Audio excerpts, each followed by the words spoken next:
ये क्वेश्चन देख लें। इसमें ये पूछ रहा है हमसे, what is the profit impact if racing bicycle can increase unit sales price from $500 to $540 by increasing the monthly advertising budget by $10,000।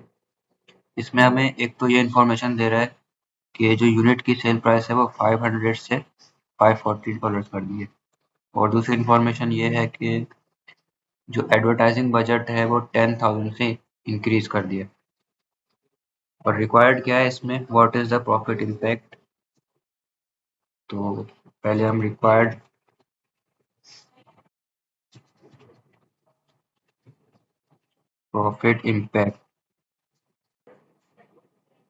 Profit impact मतलब ये सब इंक्रीज होगी यूनिट सेल्स प्राइस और मंथली एडवर्टाइजिंग बजट, तो इससे profit पे क्या impact पड़ेगा।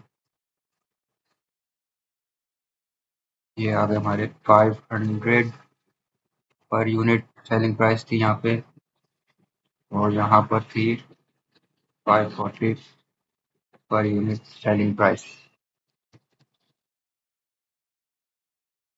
तो इसमें पहले है हमारे पास सेल्स। सेल्स कैलकुलेट करने के लिए हमें सेलिंग प्राइस और क्वांटिटी चाहिए होगी। यहाँ पे हमें सेलिंग प्राइस दी हुई है 540 यूनिट्स, और क्वांटिटी हम इससे कैलकुलेट करेंगे।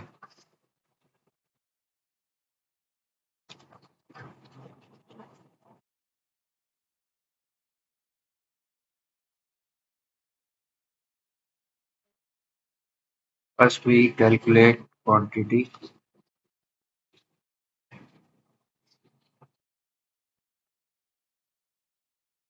क्वांटिटी कैसे कैलकुलेट करी हमने,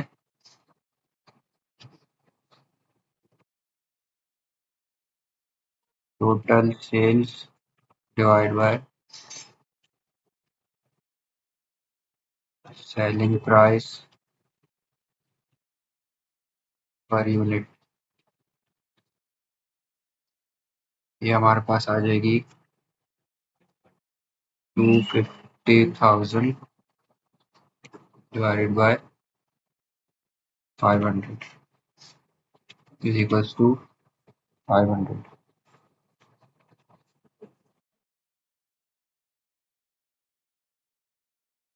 अब हमें कैलकुलेट करनी है सेल्स 540 यूनिट्स की।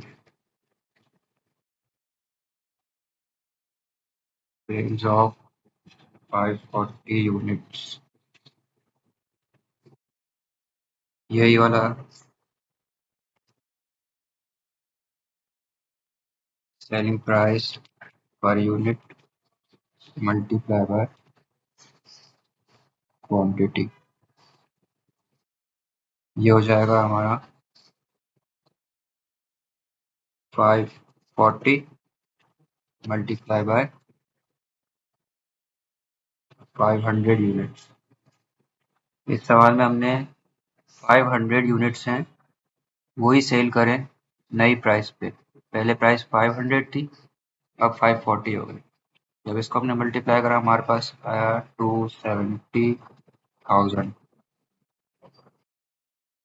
270,000।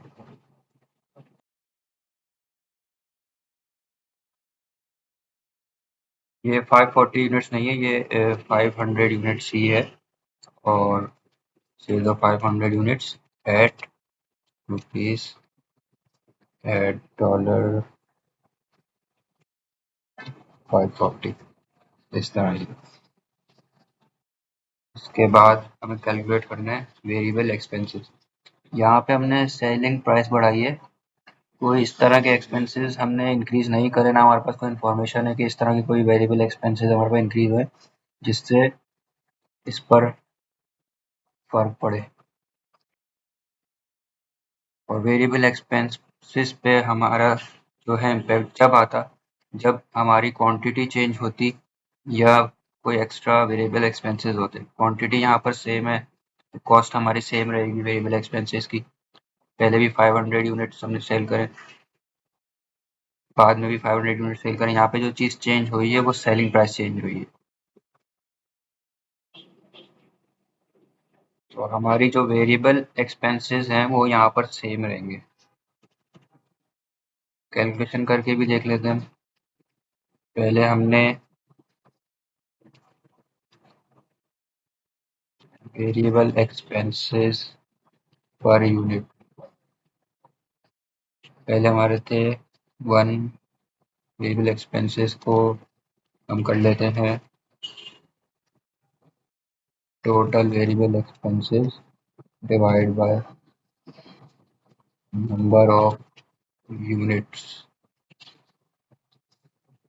ये आ जाएगा हमारे पास 1,50,000 divide by 500 units equals to 300। 500 units पे पर यूनिट 300 आया था। पहले भी हमने 500 यूनिट सेल करे थे जब सेलिंग प्राइस 500 थी। यहाँ भी 500 यूनिट्स हैं, यूनिट चेंज नहीं हुए, सिर्फ हमारी सेलिंग प्राइस चेंज हुई है। तो इस वजह से वेरिएबल एक्सपेंसेस 300 को फिर से 500 से मल्टीप्लाई करेंगे तो हमारे पास आ जाएगा 1,50,000 का। अब हमें कैलकुलेट करना है कॉन्ट्रीब्यूशन मार्जिन। कॉन्ट्रीब्यूशन मार्जिन का जो फॉर्मूला है सेल्स माइनस वेरिएबल एक्सपेंसेस।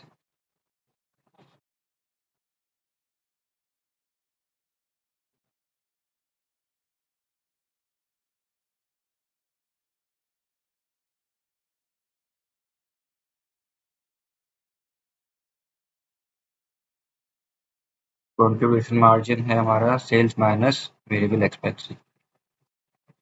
तो अगर मैं यहाँ पर 270 में से 1,50,000 माइनस कर दूं तो कॉन्ट्रीब्यूशन मार्जिन हमारे पास कितना बचेगा? 1,20,000।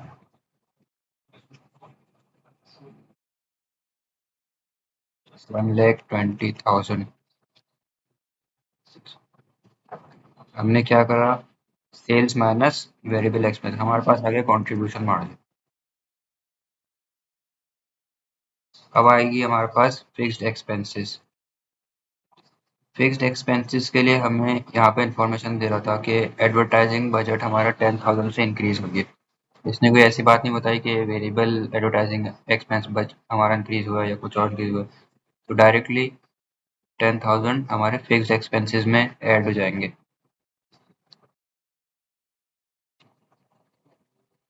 एडवर्टाइजिंग एक्सपेंस प्लस करके ये हमारे पास हो जाएगा 90,000।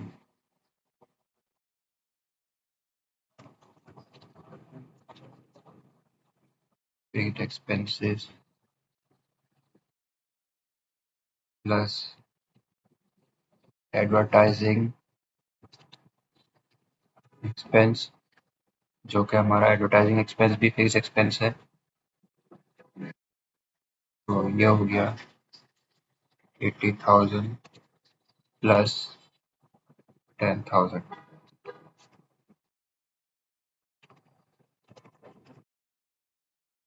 ये हो जाएगा 90,000, जो कि हमने ऊपर मेंशन कर दिया।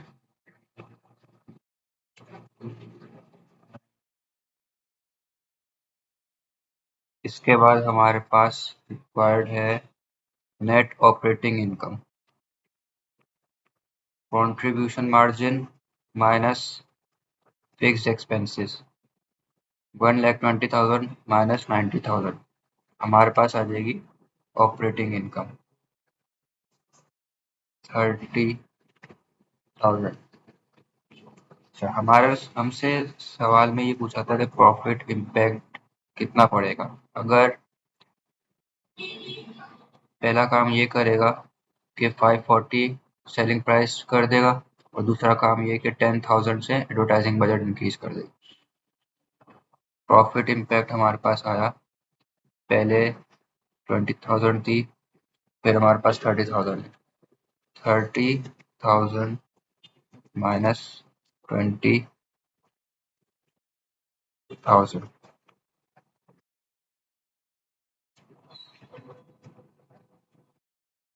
is equals to 10,000. Profit will increase by $10,000.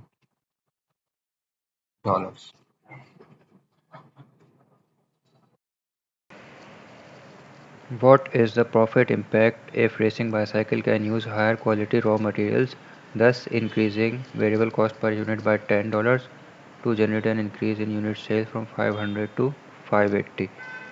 एक तो ये इन्फॉर्मेशन दे रहे हैं हमें कि वेरिएबल कॉस्ट जो पर यूनिट है वो $10 से इंक्रीज़ हो गई है और यूनिट सेल्स में भी इंक्रीज़ हो गया है 500 यूनिट से 580 यूनिट्स।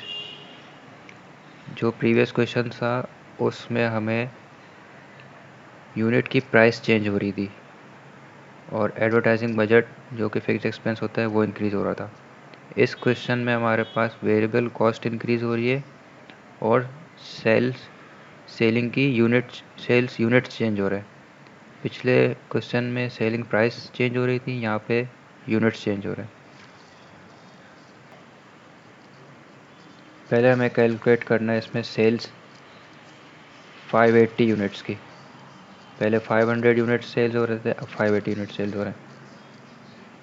इसके लिए हमें जो है 580 यूनिट्स की सेल्स के लिए पर यूनिट सेलिंग प्राइस चाहिए होगी जो कि हमें 250 डिवाइड बाई 500 से मिल जाएगी। पर यूनिट सेलिंग प्राइस का फॉर्मूला है total sales divide by number of units sold. इसके लिए हमने करा 2,50,000 डिवाइड बाय 500 यूनिट्स।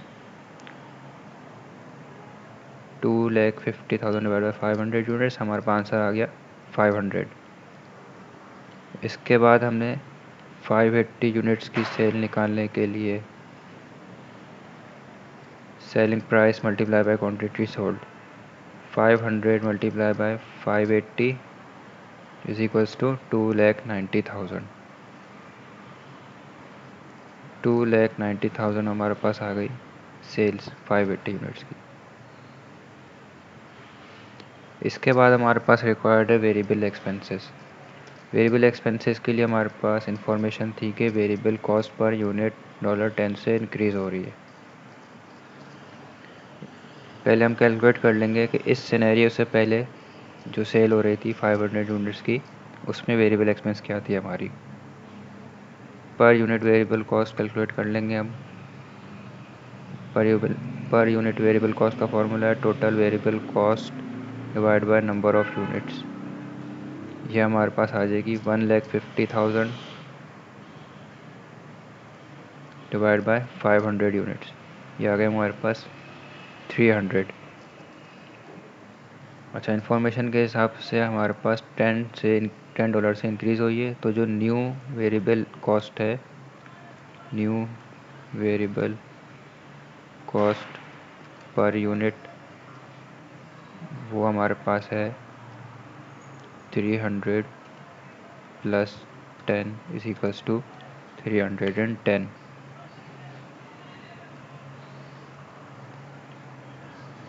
और इसी तरह वेरिएबल कॉस्ट कैलकुलेट कर लेंगे। Variable cost of 580 units at $310। ये हमारे पास हो जाएगा 580 units multiply by 310 is equals to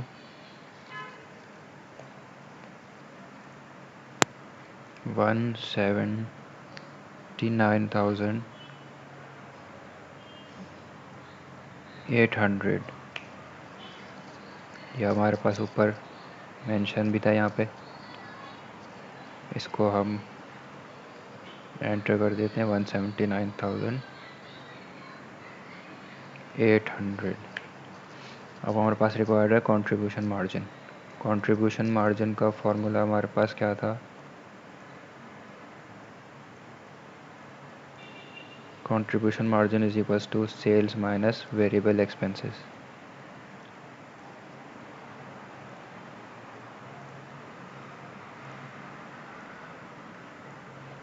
तो contribution margin sales minus variable expenses अगर हम करते हैं 2,90,000 minus 179,800, हमारे पास आंसर आया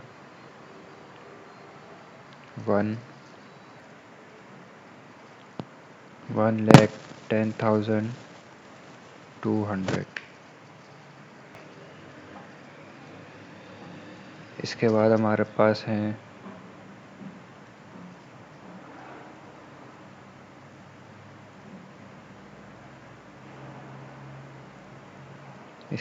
पास हैं फिक्स्ड एक्सपेंसेस। फिक्स्ड एक्सपेंसेस हमारे पास कोई भी चेंज नहीं हो रहा है, सिर्फ वेरिएबल कॉस्ट चेंज हुई है, जिसकी इन्फॉर्मेशन हमें गिवन थी इस सवाल में। प्रीवियस क्वेश्चन में फिक्स चेंज हो रहे थे, इस क्वेश्चन में वेरिएबल चेंज हो रहे हैं। फिक्स्ड एक्सपेंसेस हमारे सेम रहेंगे 80,000, 1,20,000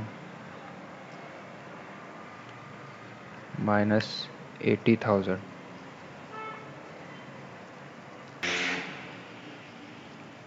1,10,200 माइनस 80,000, ये आ जाएगा हमारे पास 30,200। इस क्वेश्चन में हमारे पास रिक्वायर्ड था profit impact.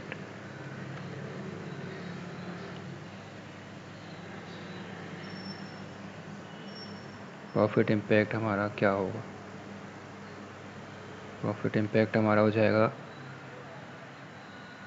Net operating income और प्रॉफिट विल इंक्रीज बाय 10,200।